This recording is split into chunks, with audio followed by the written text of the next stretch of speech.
بسم الله الرحمن الرحيم، والصلاة والسلام على سيدنا محمد وعلى آله وصحبه أجمعين. أما بعد، فالسلام عليكم ورحمة الله وبركاته أعزائي الطلبة والطالبات، فمرحبا بكم في هذا الفيديو الجديد اللي غادي نشوفو فيه تتمة ديال الدرس السابق. ففي الدرس السابق تعرفنا على 5 ديال لي كلاس اللي كنحتاجو في لي بيلو، وفي هذه الحصة إن شاء الله غادي نتعرفو على الكلاس 6 و 7 اللي كنحتاجو في الجورنال وكنحتاجوهم حتى في السوبيسي. فبالنسبة للكلاس 6 اللي هو كوم دي شارج، فهاد الكلاس كندويو فقط على التكاليف اللي كتحملها الشركة. عندنا شارج ديكسبلواتاسيون، اي التكاليف اللي كتحملها المقاولة من اجل القيام باش تقوم بواحد الانشطة اليومية ديالها، مثلا كشراء البضائع.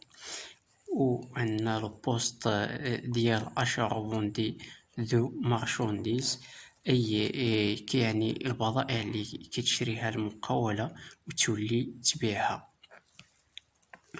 وكاين ايضا اشا دو ماتيغ بروميير، اي شراء المواد الاوليه.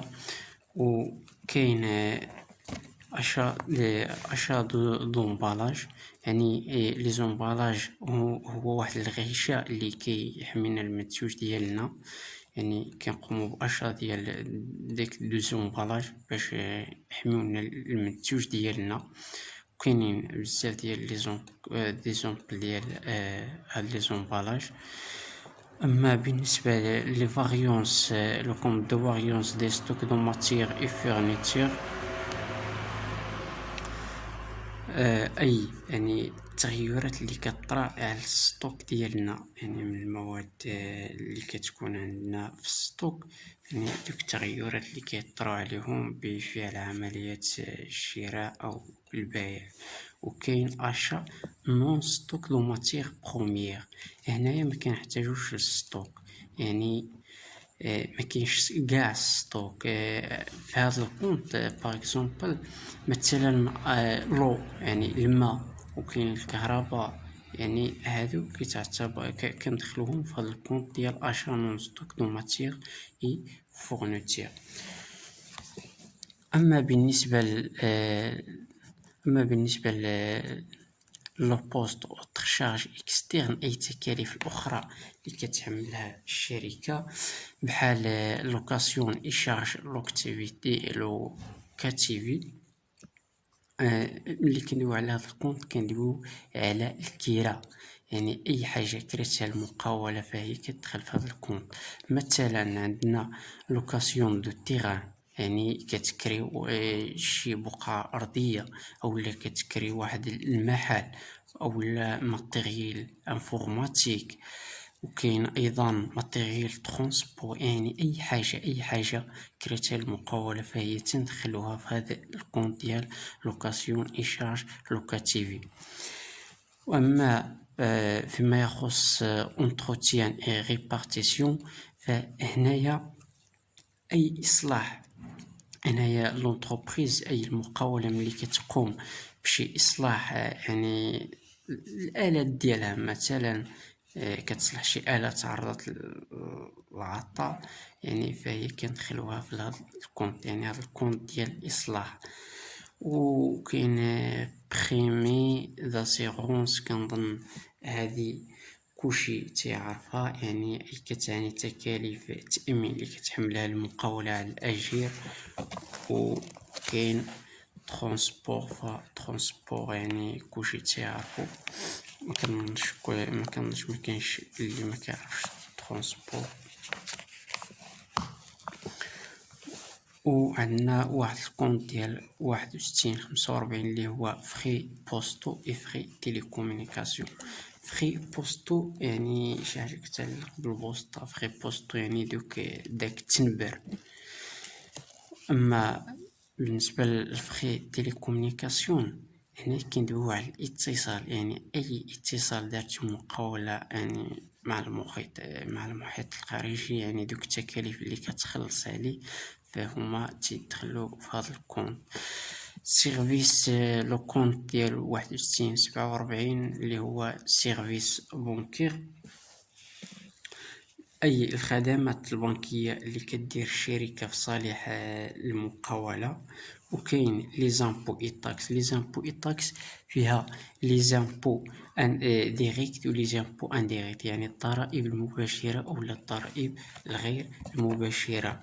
ريمينيراسيون بيرسونيل، ريمينيراسيون دي بيرسونيل، هنايا تكاليف الأجير. وكاين لي شارج فينونسي، فهي يعني كل لي شارج فينونسي، مثلا شارج دانتيغي، يعني الفوائد اللي كتحمل المقاولة بسبب اقتراضها يعني الأبناك التجارية، مثلا البنك الشعبي أو المهم يعني الأبناك التجارية بصفة عامة. أبخي كاين شارج نون كورون.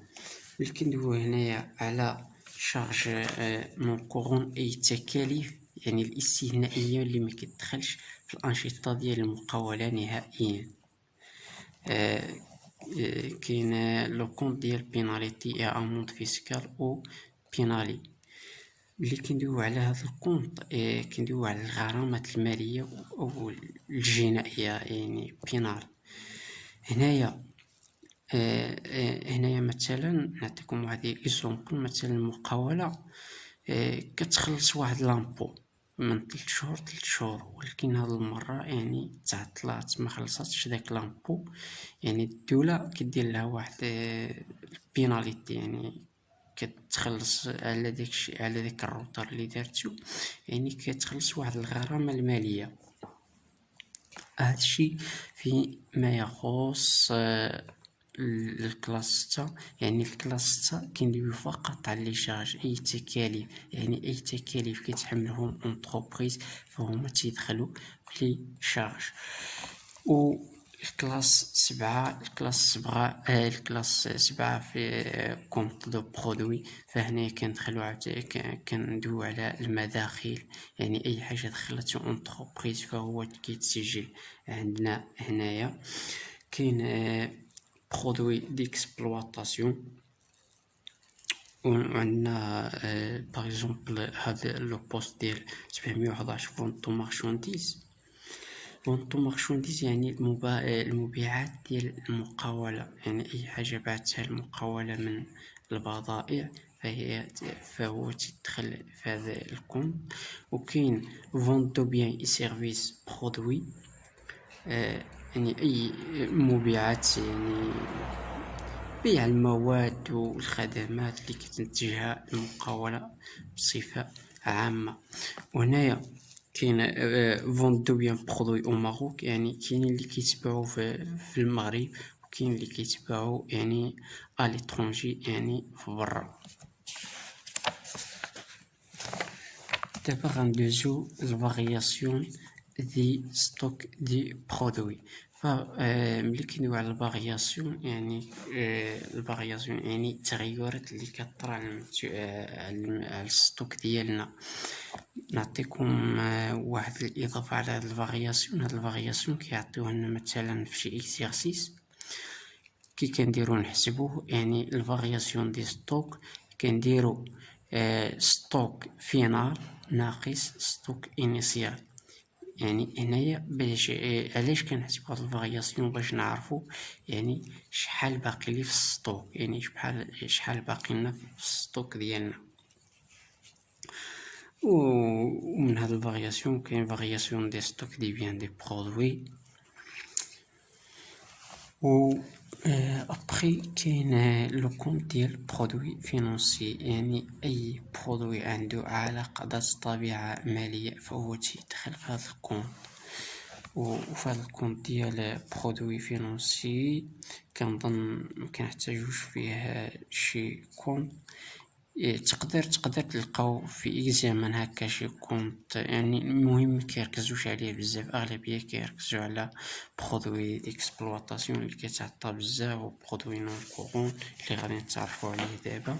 برودوي نون كورون يعني برودوي برودوي نكون يعني المداخل اللي ايضا اللي ما كتدخلش في النشاط ديال الشركه.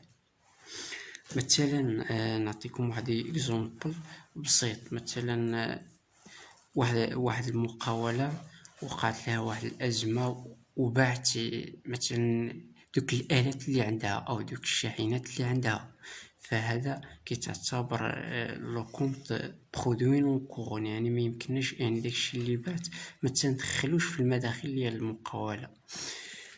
وكاين برودوي ديسوسيون ديزيموبيليزاسيون هي هذه اللي هضرنا عليها. غير يعني هذا الشيء، هذه المداخل اللي باعت كاين منها برودوي ديسوسيون ديزيموبيليزاسيون انكوربوريل، يعني شي حاجه غير ملموسه. وكاين برودوي ديسوسيون ديزيموبيليزاسيون كوربوريل، يعني ما هو ملموس واللي كيستغرق اكثر من سنه داخل المقاوله، مثلا لي ماتيريال دو ترونسبور، ماتيريال انفورماتيك، يعني كل ما يستغرق اكثر من سنه داخل المقاوله فهو نعتبره من لي برودوي ديسوسيون ديزيموبيليزاسيون كوربوريل. وهنايا كنظن مبقى والو في هذا الكلاس ديال 7. كاين في الكلاس 8 فقط كومت دو ريزلتا، كيفاش كنحسبوا الريزلتا ديكسبلواتاسيون. يعني هذا الشيء ان شاء الله بحول الله غنتعرفوا عليه ملي نوصلوا سي بي سي. غنتعرفوا على كيفاش كنحسبوا الريزلتا النهائيه، كيفاش كنحسبوا الفاريونس دي ستوك، وغنتعرفوا على بزاف ديال الحوايج اللي بغيتكم تركزوا عليه. يعني دابا في هاد الحصه هو هاد لي كونط اللي شفنا راه كيتكرروا بزاف في لي زيكسيرسيس. انا حاولت نركز لكم على كاع دوك لي كونط اللي كنحتاجو وباش تعرفوهم وتعرفوا يعني حتى طريقه باش تقلبوا عليهم في بلان كونطابل. ولهذا كنقول لكم بالتوفيق والسلام عليكم ورحمة الله.